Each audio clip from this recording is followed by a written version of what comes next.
नमस्कार भाइयों और बहनों। आज हम बात करने जा रहे हैं 2025 की सबसे बड़ी राजनीतिक हलचल पर। वक्त संशोधन बिल 2 या 3 मार्च को मोदी सरकार संसद में यह बिल पेश करने जा रही है। लेकिन इस बार सवाल यह नहीं है कि यह बिल पास होगा या नहीं, बल्कि सवाल यह है कि यह बिल किसके पक्ष में जाएगा। मुस्लिम समाज के लिए ईद का नजराना बनने जा रहा है या फिर वक्फ बोर्ड की मनमानी पर लगाम लगाने वाला सबसे बड़ा सुधार साबित होगा। आज हम इस मुद्दे की गहराई से पड़ताल करेंगे और देखेंगे कि कैसे वक्फ बोर्ड अब तक सरकारी जमीनों और मंदिरों और गांवों पर, यहाँ तक कि गरीब मुसलमानों के घरों पर भी दावा ठोक चुका है, और कैसे मोदी सरकार अब इस अन्याय को खत्म करने के लिए एक ऐतिहासिक कदम उठाने जा रही है। क्या आपको पता है, भारत में वक्फ बोर्ड के पास 9 लाख एकड़ के करीब जमीनें हैं। यह जमीनें सरकारी भी है, निजी भी है और तो और कई मंदिरों की भी है। इनमें कुछ मुस्लिम परिवारों की भी जमीनें हैं, कुछ नहीं बहुत मुस्लिम परिवारों की जमीनें हैं। वक्फ बोर्ड का दावा सिर्फ मस्जिदों और दरगाहों तक सीमित नहीं रहा, बल्कि पूरा की पूरा गांव वक्फ बोर्ड की संपत्ति घोषित कर दिए गए। कोई भी संपत्ति हो, अगर वक्फ बोर्ड उस पर दावा ठोक दे तो वह उसकी हो जाती है। अगर कोई विरोध करे तो अदालत में वक्फ बोर्ड की बात को प्राथमिकता मिलती है। यानी अगर आप हिंदू हैं, आप सिख हैं, ईसाई हैं या फिर आप मुस्लिम ही क्यों ना हो, आपकी संपत्ति वक्फ बोर्ड लूट सकता है, हड़प सकता है और आप कुछ भी नहीं कर सकते। कर्नाटक, तमिलनाडु, यूपी, बंगाल ऐसे कई राज्यों में मंदिरों की जमीनों को वक्फ संपत्ति घोषित किया गया है। दिल्ली के लाल किले के पास कई मंदिरों पर वक्फ बोर्ड ने दावा किया।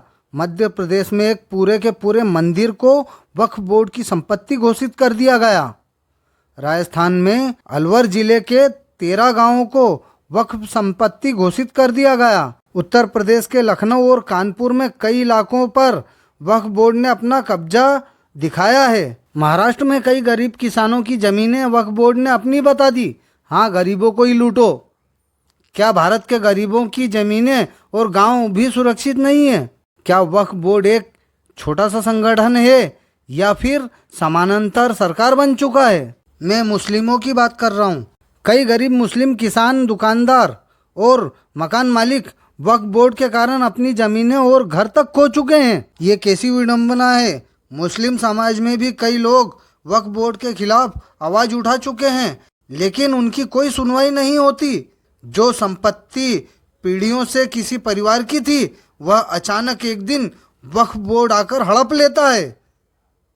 अब सोचिए, अगर गरीब मुसलमान भी वक्फ बोर्ड से पीड़ित है तो फिर यह बोर्ड किसके फायदे के लिए काम कर रहा है? चंद चोरों के फायदे के लिए काम कर रहा है। अब बड़ा सवाल यह है, पहला, सिर्फ नाम का बदलाव होगा या फिर वक्फ बोर्ड की मनमानी और सोच को रोकेगा? मोदी सरकार इस बिल के जरिए क्या करने जा रही है? दूसरा, वक्फ बोर्ड को मिलने वाली विशेष कानूनी शक्तियों को सीमित किया जाएगा। तीसरा, अब जिला अधिकारी को यह तय करने का अधिकार मिलेगा कि कोई संपत्ति वक्फ बोर्ड की है या नहीं। चौथा, राज्य सरकारें वक्फ बोर्ड में गैर मुस्लिमों को भी सदस्य बना सकेंगी। अब वक्फ बोर्ड के फैसले को अदालत में चुनौती देने में आसानी होगी। क्या सच में यह बिल गरीबों को न्याय दिलाएगा? अगर यह बिल पारित होगा तो वक्फ बोर्ड की हड़पी हुई कई जमीनें गरीबों को वापस मिल सकती है। मंदिरों और गांवों पर किए गए गलत दावे खत्म हो सकते हैं और सबसे महत्वपूर्ण, वक्फ बोर्ड दोबारा किसी गरीब को न लूट सके, इसके लिए सख्त कानून बन सकता है। अब देखना यह होगा, क्या मोदी सरकार इस बिल को इतना मजबूत बना पाएगी कि वक्फ बोर्ड की मनमानी हमेशा के लिए खत्म हो जाए। कांग्रेस और सेक्युलर गैंग क्यों घबराए हुए हैं? कांग्रेस और बाकी विपक्षी दलों में इस बिल को लेकर घबराहट है। क्यों? क्योंकि ये वही लोग हैं जिन्होंने वक्फ बोर्ड को इतनी ताकत दी कि वह हिंदू मंदिरों, गांव और गरीबों की संपत्तियों पर कब्जा कर सके। अगर यह बिल सच में मजबूत होता है तो तुष्टीकरण की राजनीति करने वाले दलों को बड़ा झटका लगेगा। अब समय आ गया है कि हम इस मुद्दे पर चुप ना बैठें और खुलकर समर्थन करें। अगर हिंदू समाज को न्याय चाहिए तो हमें खुलकर इस बिल का समर्थन करना होगा। 30 मार्च को जंतर मंतर पर हिंदू समाज को एकजुट होकर अपनी ताकत दिखानी होगी। यह सिर्फ मोदी सरकार की जिम्मेदारी नहीं है, यह हर हिंदू नागरिक की जिम्मेदारी है। यह हर उस मुसलमान की जिम्मेदारी है जिसका घर वक्फ बोर्ड ने लूट लिया है। मोदी सरकार का नया वक्फ बिल सुधार की दिशा में एक बड़ा कदम हो सकता है। अगर यह बिल पारित हुआ तो कई हड़पी हुई जमीनें गरीबों को वापस मिल सकती है, लेकिन अगर यह बिल कमजोर रहा तो वक्फ बोर्ड की मनमानी जारी रहेगी। इसलिए अब सिर्फ सोशल मीडिया पर चर्चा करने से कुछ नहीं होगा। मुसलमानों ने शक्ति प्रदर्शन किया जंतर मंतर पर, अब हमारी बारी है। हमें वक्फ बोर्ड पर कोई संशोधन नहीं चाहिए, ये वक्फ बोर्ड हमें समाप्त चाहिए, क्योंकि जितने भी ये कटमुल्ले हैं इनके बाप दादा अपना हिस्सा लेकर भारत से जा चुके हैं, ये यहां हमारे हिस्से पर रह रहे हैं। एक भी मस्जिद, एक भी मदरसा, एक भी दरगाह भारत में लीगल नहीं है, क्योंकि बचे हुए विभाजन के बाद बचे हुए भारत का ये हिस्सा हिंदुओं का था, हिंदुओं का है और हिंदुओं का रहेगा। हमारा नववर्ष शुरू होगा 30 मार्च से, हमारा नया साल शुरू होगा।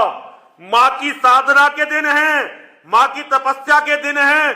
मैं आह्वान करता हूं सारे शेरों का, हम सब ने यह तय किया है कि पहले नवरात्रे के दिन 30 मार्च 2025 हम जंतर मंतर पर जाएंगे और जंतर मंतर पर बैठकर सारे देश का आह्वान करेंगे, नेताओं को चुनौती देंगे, वक्फ बोर्ड पर कोई संशोधन नहीं, इसे समाप्त करो और भारत सनातन वैदिक राष्ट्र बनकर रहेगा। इसकी नींव इस बार पहले नवरात्रे से हिंदू नववर्ष से डालेंगे। अगर हमें अपनी जमीनें, अपने मंदिर बचाने हैं तो हमें मैदान में उतरना ही होगा।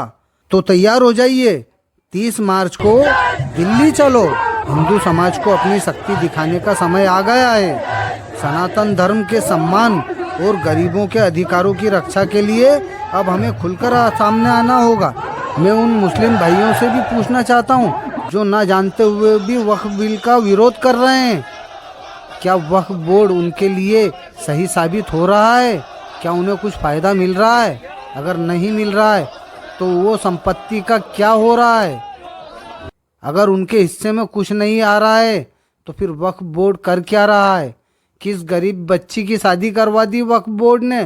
किस गरीब का घर बसा दिया या किसी गरीब को जमीन दे दी? ऐसा कुछ नहीं दिया है तो फिर सरकार का साथ दीजिए, वक्फ बिल का साथ दीजिए।